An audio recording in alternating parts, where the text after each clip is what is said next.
கங்கை அமரன் தமிழ் சினிமாவில் ஒரு காலத்தில் மிக பிரபலமாக இருந்த ஒரு பன்முக கலைஞர், இசையமைப்பாளர், பாடலாசிரியர், பாடகர், இயக்குனர் என பல பரிமாணங்கள் எடுத்தவர்.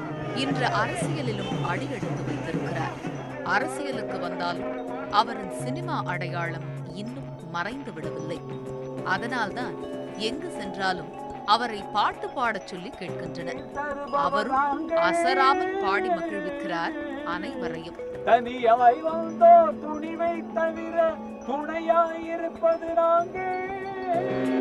2014 பாரதிய ஜனதா கட்சியில் இணைந்தவருக்கு இப்போது ஆர்கே நகர் வேட்பாளர் அந்தஸ்தை கொடுத்திருக்கிறது அந்த கட்சி. ஆர்கே நகர் தேர்தல் களத்தில் தற்போது தீவிர பிரச்சாரத்தில் ஈடுபட்டிருக்கும் அவரின் ஒரு நாள் எப்படி இருக்கும்? ஆர்கே நகரில் அவருடன் பயணித்தது தந்தி டிவி.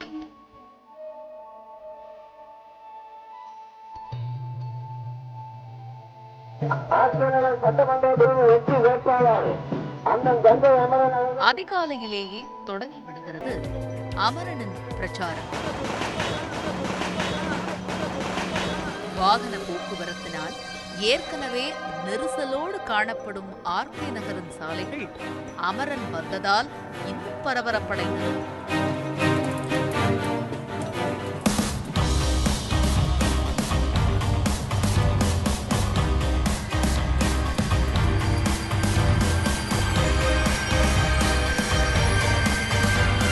சென்னை ஆர்கே நகருக்கு உட்பட்ட இந்த காசிமேடு பகுதியில் தான் இப்போ பிரச்சாரம் பண்ணிட்டு இருக்காரு.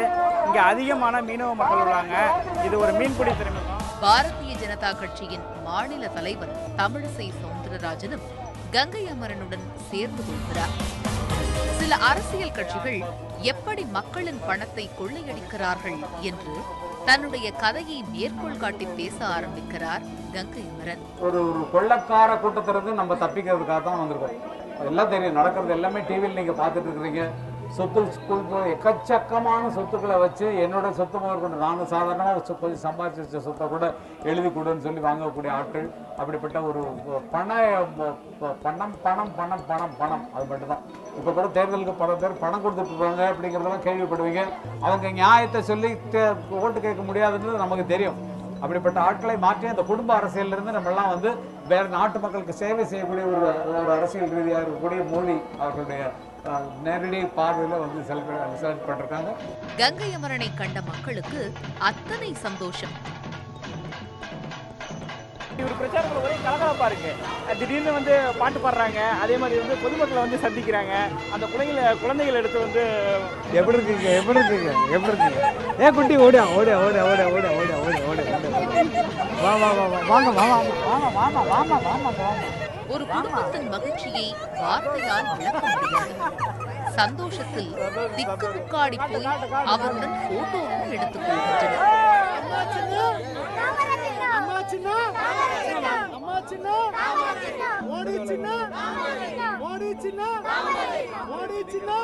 நடந்து செல்பவர்கள், வாகன ஓட்டிகள் என ஒருவரையும் விடவில்லை. காமரையில போடணும், இப்பதான் அந்த கஷ்டமெல்லாம் போகும். ஓகேவா? அவர் யாரு? இவர் பேர் என்னது? சஞ்சயா. எத்தனை மாசம் ஆச்சு? 1.5 வயசாகுதா? பிறந்த நாள்லாம் கொண்டாடிட்டீங்களா? என்ன மாசம் பிறந்தாரு? 11ஆம் மாசம், நவம்பர் மாசம். ஓகே. தேதி 7ஆம் தேதி. என்ன 11? என் பையன் வந்து 7ஆம் தேதி பிறந்தது. அதான் நவம்பர்லாம் இவங்களுக்கு கிங்கா இருக்கும், நல்லா இருக்கும். பேருந்துக்குள் சென்று அதில் அமர்ந்திருப்பவர்களுடனும் அன்பாக பேசி வாக்கு சேகரிக்கிறார். தெரியல என்ன யாரு? தெரியலம்மா. என்ன வந்து தாமரையில் ஓட்டு போடுறதுக்காக கேரளா சொல்றா வேட்பாளர் இல்லையா? அவங்கள்ட்ட கேட்க வேண்டியது என் கடமை. அதுக்காக எது எப்படி இருந்தாலும் ஒரு மாற்றம்.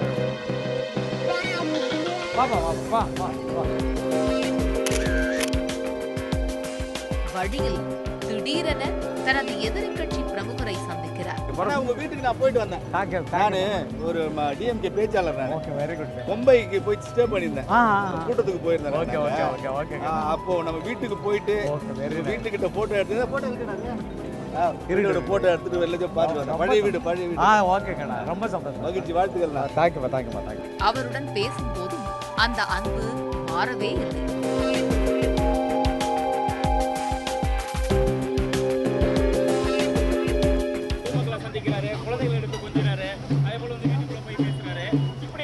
பிரச்சாரமே ஒரு கலகலப்பாக தான் போயிட்டு இருக்கு. இயற்கையாக இருக்குது. ஏன்னா ஜனங்கள் தான் எங்களை வாழ வச்சவங்க. இவங்க தான் டிக்கெட் கொடுத்து எங்கள் பணத்தை பார்த்தவங்க.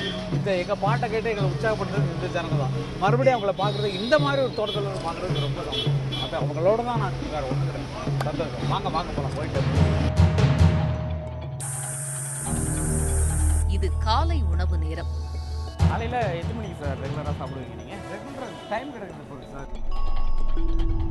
ஒரு உணவகத்திற்குள் நுழைந்த அவரை அடையாளம் கண்டுகொள்கிறார்கள் மக்கள்.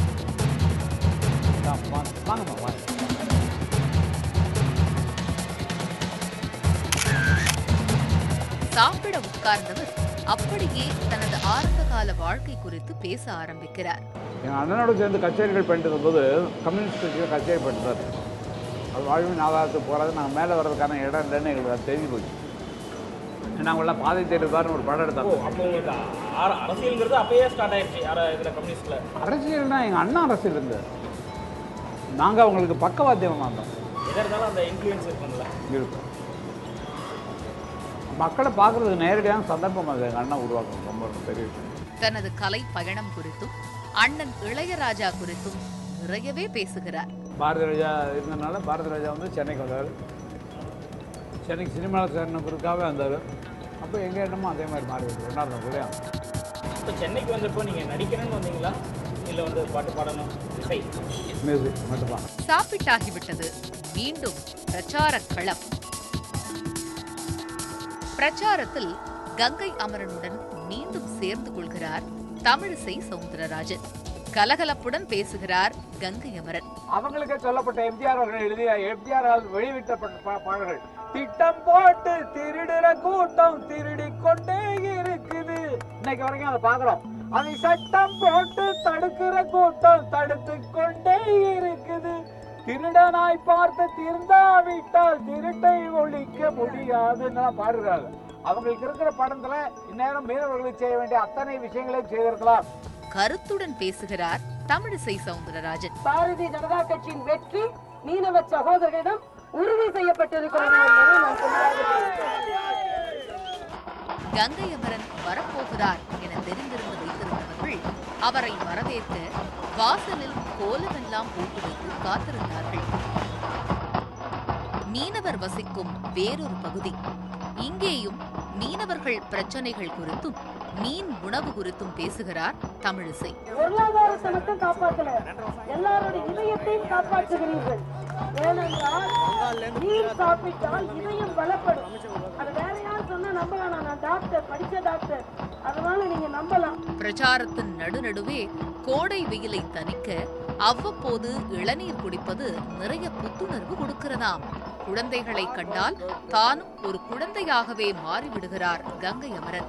ஆமாம்மா, நல்ல பாட்டுக்காரரா, நல்ல இசைக்காரரா, நல்ல ஞானம் உள்ளவரா, மக்களுக்கு சேவை செய்கிறவரா வரணும். ராமானுஜம் தெய்வீக பெயர், தெய்வீக பெயர். சந்தோஷம் சந்தோஷம். நல்ல பாட்டு போய் சொல்லுங்க.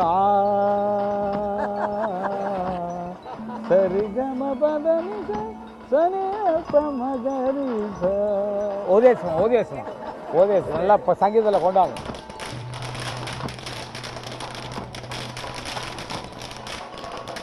நம்மளுடைய ஒரு நாள் ஒரு நட்சத்திர வேட்பாளர் கங்கை அமரன் காலையில் 6 மணிக்கு இங்கே பிரச்சாரத்தை ஆரம்பித்தார்.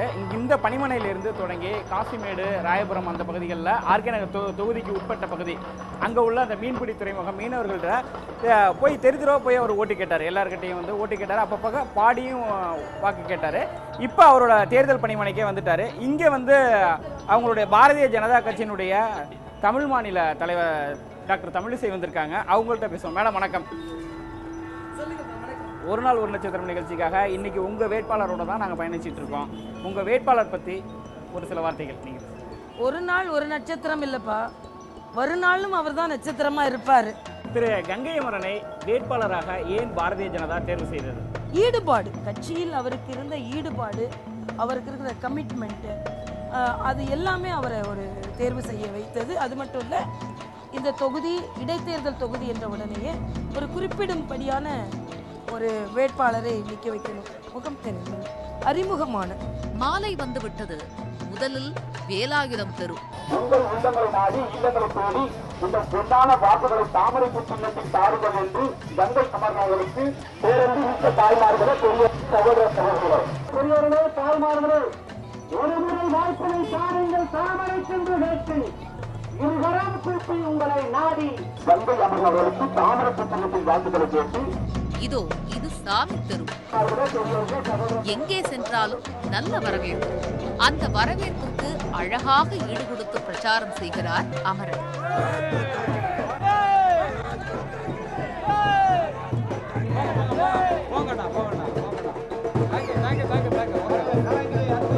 பிரச்சாரம் செய்து கொண்டே வரும் வழியில் தனது நீண்டகால நண்பர் ஒருவரின் இல்லத்திற்கு ஒரு திடீர் விசிட். இருங்க, நீ பாருங்க. ஓகே, எப்படி இருக்கீங்க? நல்லா இருக்கீங்களா? இவர் என்னுடைய நெருங்கிய நண்பர்.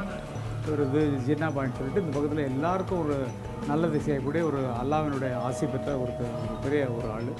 இருவரும் கட்டி பிடித்துக் கொண்டு பல கதைகள் பேசுகின்றனர். வரமா உடம்பு பார்த்துங்க.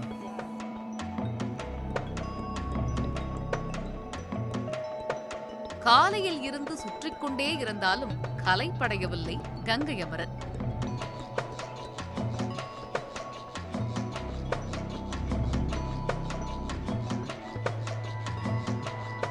வாக்காளர் ஒருவரின் வீட்டிற்குள் வந்தவர் அவர்கள் உபசரிப்பை ஏற்றுக்கொண்டு அவர்களுடன் சில புகைப்படங்களும் எடுத்துக் கொள்கிறார்.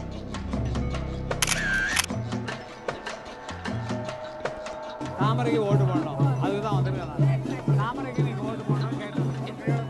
கணா கணா கணா கணா இங்கே வாங்க, இங்கே வாங்க, இங்கே வாங்க, வாங்க உட்காரு. வாங்க வாங்க, ஒரு குரூப் ஃபோட்டோ. ஏப்பா நல்ல ஃபோட்டோ எடுத்து கொடுக்க பார்க்கலாம். தூக்கிமா வா. இந்த கணா இந்த பக்கம் வா, இந்த பக்கம் வா வா வா வா வா. நீங்களே எதுக்கு ஓட்டு போடுவீங்க? சத்தமா சொல்லுங்களேம்மா. உங்களுக்காக போடுறோம். சந்தோஷம். தாத்தா கை கொடு, கை கொடு, ஒரு முத்தம் கொடு, ஒரு முத்தம் கொடு.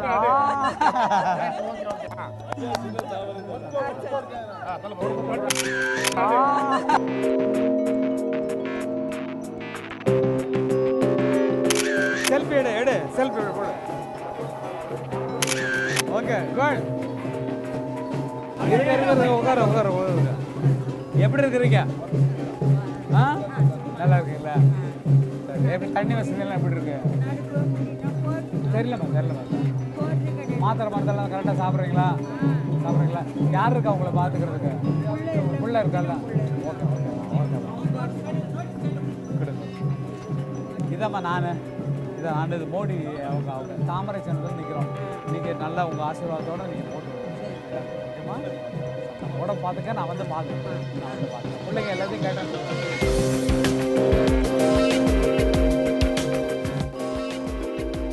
கால்கடுக்க அலைந்து திரிந்து பிரச்சாரம் முடித்து இதோ இப்போது அவர் காரில் பயணம். இப்போ திரு கங்கை அமரன் வந்து ஃபர்ஸ்ட் வந்து ஊர்ல நாடகம் போட்டுட்டு இருந்தாங்க. அதுக்கப்புறம் சென்னைக்கு வந்தாங்க.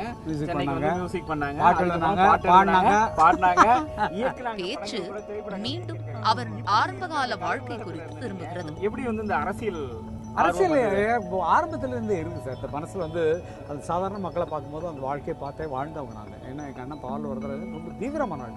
அவர் பிடிச்சி பண்ணார்னா அவர் கேட்குற கேள்விகளும் பாட்டுகளும் அதுதான் எங்கள் இப்போ நான் சொல்கிறேன். எங்கள் அண்ணன் எனக்குள்ளே பூந்துருக்காருன்னு நினைக்கிறேன். எங்கள் அண்ணன் பாவல் வரதராஜன் எனக்குள்ளே பூந்துருக்காருன்னு நினைக்கிறேன். இந்த தொகுதியில் போட்டிடுற ஒரு 2-3 வேட்பாளர்கள் கூட சொல்லலாம்.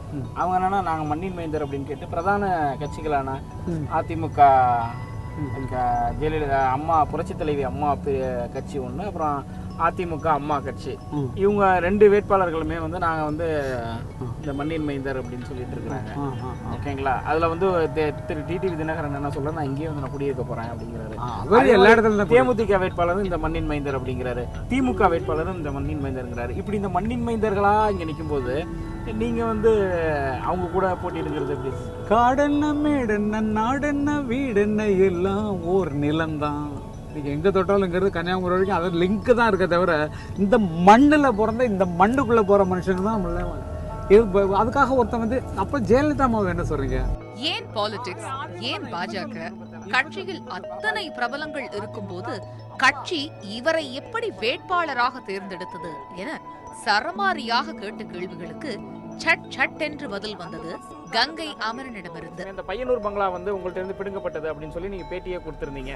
இதையும் அதையும் இல்ல அப்ப அது திருப்பி வாங்குறதுக்கு மட்டும்தான் நான் நிக்கணுமா? இல்ல இல்ல இல்ல இப்ப இதுக்கு ஒரு சின்ன ஒரு இல்ல என்னன்னா அது ஒரு காரணம். அதாவது நான் வந்து அந்த நேரத்தில் நான் பேசப்பட்ட பேச்சுக்கள் வந்து என்னுடைய அது நானாக நானிலை தாய மாதிரி ஆகிப்போச்சு.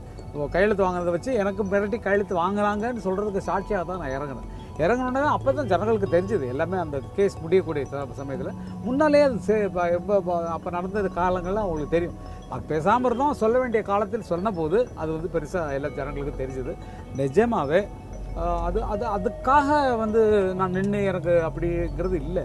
தொகுதியில் உள்ள முக்கியமான பிரச்சனைகள் குறித்தும் நிறையவே பேசுகிறார் கங்கை அமரன். நேற்று கண்ணீர் விட்டாள் தான் ஒரு இடத்துக்கு போகும்போது, ஐயா இங்க தண்ணி வரலையா, தண்ணி இல்லை, நாங்கள் என்ன பண்ணுவோம்னு அழகாங்க. நம்ம என்ன சொல்றது, முதல் பிரச்சனை குடி நீர். இப்போ அடுத்த தாகத்துக்கு தண்ணி வேணும் உங்களுக்கு. இத்தனை பிரச்சனைகள் உள்ளன.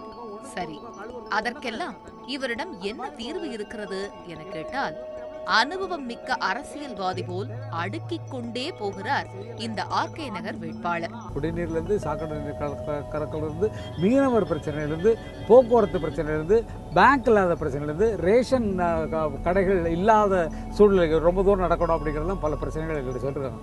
எல்லா பிரச்சனைகளையும் உடனடியாக தீர்ப்பதற்கு எந்த வேகம் எடுக்க வேண்டுமோ அதை தவிர மத்திய அரசாங்கத்தில் இருக்கக்கூடிய மோடியினுடைய ஒரு தொண்டனாக இருக்கிற காரணத்தால் நேரடியாக இந்த வேலை வாய்ப்புகள், முத்ரா வங்கி, தொழிலுக்கான சமாச்சாரங்கள், எல்லா சமாச்சாரங்களையும் நேரடியாக கொண்டு வந்து இப்போ எப்படி ஓட்டு கேட்டு போகிறோமோ அதே மாதிரி எங்கள் கூட இருக்கிறவங்களோடு சேர்ந்து ஒவ்வொரு வீட்லேயும் போய் வேலை வாய்ப்பு திட்டம் யார் என்ன படிச்சிருக்கா அப்படிங்கிறதுலேருந்து எழுதி நிஜமாகவே இந்த தொகுதியை ஒரு முன்னுதாரணமான தொகுதியாக மாற்றணும் அப்படிங்கிறது எனக்கு ரொம்ப ஆசை. இதோ அன்றைய பிரச்சாரம் ஓயப் போகிறது.